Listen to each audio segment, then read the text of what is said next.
What up, dudes?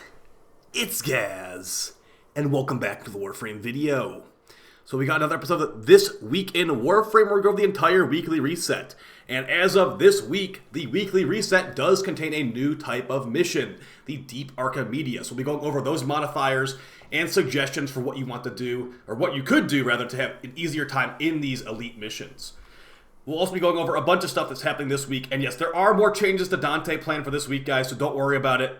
Hopefully DE does the right thing. Additionally, we'll have some new drops on the stream starting tomorrow. So we got a 3 Void Plume Pinions, a new Glyph, and an Archon Shard from watching the stream for a total of 3 hours. And that Archon Shard is a normal shard from what it seems like. Alright, let's get right into it, though, with the weekly reset. And I will be live on stream tomorrow. I will not be live tonight, as I want to do the stuff tomorrow for the drops, to be honest. So, as far as what we got for Teshin, we got the first weekly reset item of 50,000 KUVA for 55 Steel Essence. It's technically a good, better rate than what he usually has for these, the KUVA. So, that's the first thing. Now, as far as news this week in Warframe, there is a double credit weekend coming up this upcoming weekend. So that means save your overrides, save your invigorations for your Chroma, or for whoever you plan doing the Profit Taker with. Or if you plan to farm the Index, maybe you could use an override for that instead. But yeah, so KUVA is the first item there. Additionally, there will be a new Prime Resurgence this week, and the frames for that one will be Inaros Prime and Ash Prime. The Inaros rework has not really been the most exciting thing in the world, but he is definitely better than before, and Ash is still really good for high-level missions, so a decent Prime Resurgence, but still not the Glaive. Speaking of the Glaive, we've actually got a video on the Glaive coming up tomorrow. There might have been a lot of nerfs recently, but we got a buff we'll be covering tomorrow that will affect the Glaive pretty majorly. As far as your Archides weekly wares here, we got an Auric and Catalyst Blueprint for 20 Pathos Clamps, one of the better things that they can bring. A Forma Blueprint for 10 Pathos, Primary Arcane Adapter for 25 Pathos. Reminder, this is not a blueprint, so it comes fully built if you were to purchase this.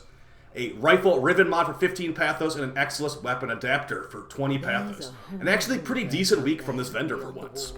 Now, we do have a lot of things to go over in these weekly reset videos now, so I'm going to go ahead and go look at the Deep Archimedea right away, because, it is going to be new every week. Think of it like a mini sword. I've got a lot of questions about the loot on these things. So as far as the loot for the Deep Archimedea, guys, you consume 2 of your Netracell Search Pulses to unlock this special mission, and you can play it as many times as you want. That being said, all the loot you see on the reward track can only be earned once per week. So if you get every single loot, if you get the 50 Voss for at the end from the Elite Archimedea, that means you're done getting loot from that mission for the week, okay? Let's go ahead and see what we have going on right here. Okay, so yeah, these items up here will rotate per player, and they seem to rotate on a daily basis right now. They're not supposed to, though. According to DE's patch notes, this is supposed to be a weekly rotation here. But as far as our mission types, we've got Alchemy with the modifiers Alchemic Invulnerability. And this one will be pretty troll. So, okay, let's try out the Elite one. So for the Elite one, there will be 1 extra modifier. And for the normal one, there's just 2 modifiers. But might as well just go over all of it. Alchemic Invulnerability. 10% of the enemies are equipped with an impervious elemental barrier that can only be destroyed by an Amphor or the corresponding element. So basically what that means, 10% of the enemies that spawn are immune to damage unless you throw the correct elemental grenade at them from alchemy mode. So if you see like an ice icon, like a snowflake on their head, that means throw an ice grenade at them, or they will not be damageable. And that's going to go for all 4 elements. So there will be plenty of immune enemies in here. Make sure you're very survivable. So things like Arcane Grace, Arcane Aegis, big tank stats can be good here. Even Eclipse Helmet from Mirage for the big damage reduction can be good, because it's more about just surviving and beating the mission than just killing every enemy here. So more modifiers in this one. Slain enemies will explode in void energy. And for the Elite Archimedean modifier, enemies will only take damage if a player is within 15 meters. So very, very annoying, as you have to throw a grenade at them within 15 meters to even make them damageable. And once they do die, they'll explode in void damage. The second mission is Mere Defense. So this one's going to be having these modifiers. Each glyph inflicts a small amount of damage when collected. That's not that big of a deal. The glyphs are for mere defense to heal the thing. But here's a more annoying one. All enemies in this mission have overguard equal to 50% of their maximum health. So that means they're going to be more tanky for sure. And you cannot CC them unless you've broken their overguard. So this mere defense objective will be taking a lot of damage. Make sure you got big damage to take care of those guys. If not, maybe bring someone along that can do some damage for you instead. And then the elite Archimedea modifier is going to be enemies' health slowly regenerates. So those will be some very tanky enemies in this mere defense. And for the final mission, it's a boss fight against the Shattered or the Fragmented one. And as far as the modifiers, Coordinated Front. Eximus units support the Fragmented Tide in its final form. So you're going to have a bunch of Eximus around you. Fortified foes. Guardian Eximus units may be encountered, including Guardian Eximus Necromex. So it's going to be an Eximus fiesta at the end. Just be ready to, you're going to be getting bombarded in multiple directions on this one. And to make things a lot worse, the last Elite Archimedea modifier, slow-moving, immortal, Duviri, luminous, drain health and energy from allies who get too close. There's these little, shadow monster things that will chase after you, and they even can find you when you're invisible, and they will drain your health. So you have to be... It's going to be a pretty difficult one this week, I'd say, unless you have some really good gear. Let's look at these other modifiers over here. So, reminder, if you want to get the Elite Archimedea, all the Vosphor at the end, the 50 whole Vosphor, you have to have all this stuff turned on and use all the gear they tell you to use. As far as these additional modifiers here, ammo restores by drops and gear is reduced by 75%. So hopefully you got something that has battery weapon or something. Gear embargo. So you cannot use gear. That means so last week the Spectres and the crewmates and all that made these a lot easier. Not happening this week. At least we can at least use Operator. But yeah, no gear items allowed. That means no energy pads, no elite on calls, no Spectres. So yikes. Energy exhaustion. Lose 2 energy per second for each enemy within 10 meters of you.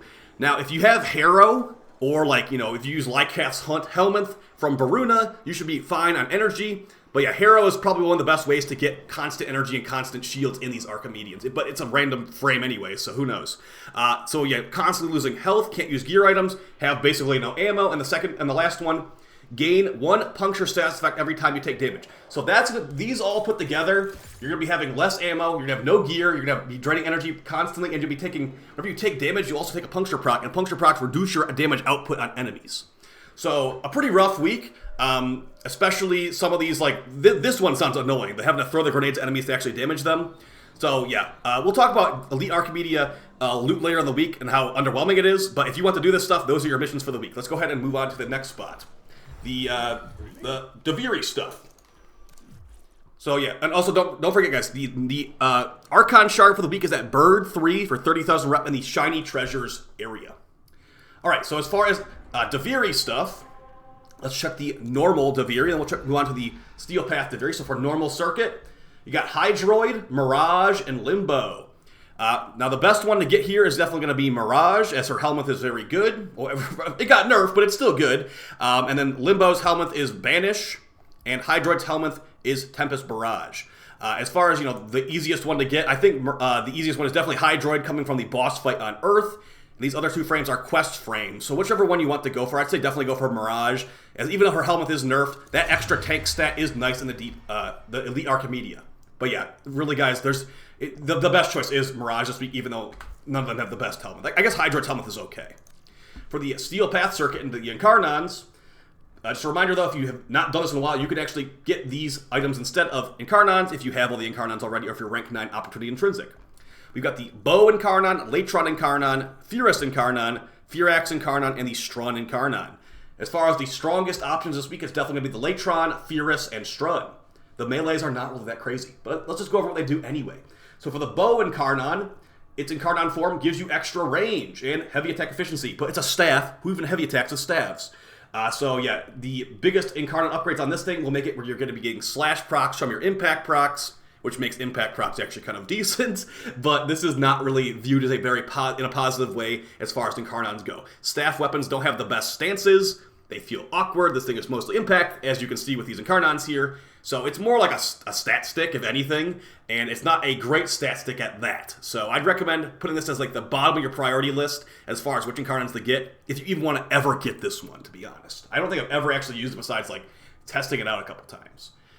The exact opposite of that, we got the Latron Incarnon, a extremely powerful semi-auto gun. Now, back in the day, this used to be like a joke of a weapon, but DE heard those complaints, and now this thing is crazy good, well, at least because it has an Incarnon now. So I'd recommend putting on the Latron Prime, and if you want to make a stat stick for the bow, put like the Mark 1 bow, I suppose.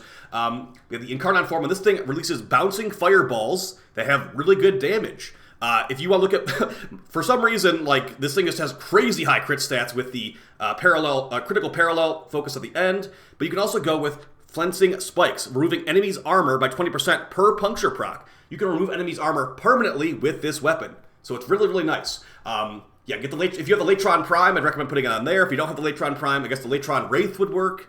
But yeah, just go with the Latron Prime. This is going to be one of the best options this week for sure. Lots and lots of damage, lots and lots of multi-shot, and the utility of having built-in armor strip in some situations. The Furus Incarnon, sadly there is no Furus Prime. There's a Furus Prime, like 2 of them, but there's no singular Furus Prime. This thing's Incarnon form becomes like a jet engine. Like, think of the tier 7 prism for the operator amp, a conal like fire blast. Lots of heat damage. This thing has a special augment mod that will give you lifesteal on all hits. And that can be very nice for frames like a Naros who have basically only health. The top tier Incarnons on this thing are to give you increased status chance. And the Prelude of Might, I don't think it works still on the Incarnon form. Maybe it still does, but it used to just give you that bonus all the time. Either way, Elemental Balance gives you tons of status chance, and this thing is purely heat, so a viral heat build's really good. A pure heat build's really good. A corrosive heat build. Anything involving heat is going to be great with this thing. It is a pistol weapon with pretty good damage, so I highly recommend this one as well. The Furax Incarnon is going to make a AoE fire slam attack when you do a heavy slam. Now, since we got slam damage buffs in the Dante Unbound update, this might be worth trying out. I have not really messed with it too much since the patch. I did a little bit, but it's a very powerful, like, punching weapon. If you want a really powerful, like, fist weapon for just basically beating up an acolyte, this is a great option here. Very good for one-shotting acolytes. Now, the Incarnon tiers at the end are not really the best ones. You get, like, increased status chance, chance for slash proc on impact proc, or increased critical damage on slide attacks. And you can't. I don't think you can really do a slide attack, heavy attack. So yeah, not really the best there. But as far as fist weapons go, it's better than the Ruvox, so that's nice. This should be a lower priority than the guns this week, though. It's a higher priority than the bow, at least. And for the final Incarnon, we got the Strun Incarnon. This shotgun becomes a rocket launcher once you go into Incarnon form, and the rocket launcher has a lot of heat damage. As far as your Incarnons on this thing, you can get a big crit chance increase or a big status chance increase. And the status chance increase really works well on the rocket launcher form, giving you tons of status. A lot more than 11%, let's just put it like that. So, as far as your best recommendations this week, I still go for the Latron and the Strun. But if you don't want to get double primaries like I don't usually recommend, go for the Latron and the Furus. Or maybe you want a shotgun. You can either go for the Strun and the Furus, or the Latron and the Furus. Or just go for, like I said, Latron and Strun, just get the really good primaries. If you have all those things already, you know, I'd say, like I said, the bow is the last priority, Furax second to last priority. Alright, let's see if I forgot anything. I forgot the Archon Hunt. So the Archon Hunt is going to be the red Archon, Wolf Archon with the red Archon Shard. As far as the mission types, we got Exterminate, Interception, and the final boss showdown. Good luck getting that Tau Shard. So yeah, like I said earlier, there is a double credit weekend coming up this upcoming weekend. So if you want to get the overrides available for your Chroma, might be a good idea. And then again, Naros and Ash Resurgence starting on Thursday. And as far as their weapons, it's the Keras Prime for Naros and the Panthera Prime. And for Ash, it's the Vectis Prime and the Carrier Prime. Now let's take a look at these invigorations in the back to see if we got anything good for the upcoming double credit weekend. Okay, so we got Protea.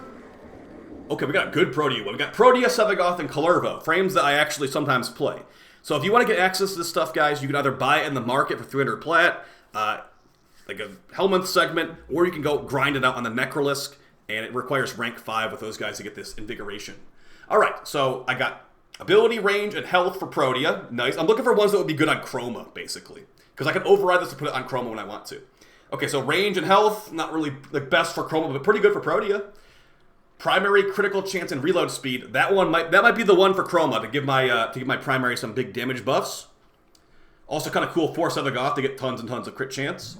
And the last one's for Kullervo, giving sprint speed and secondary damage. Okay, so as far as these three, for Profit Taker farming, I am thinking that the Sevagoth one will be the best, giving increased Zenith crit chance, giving increased reload speed for everything.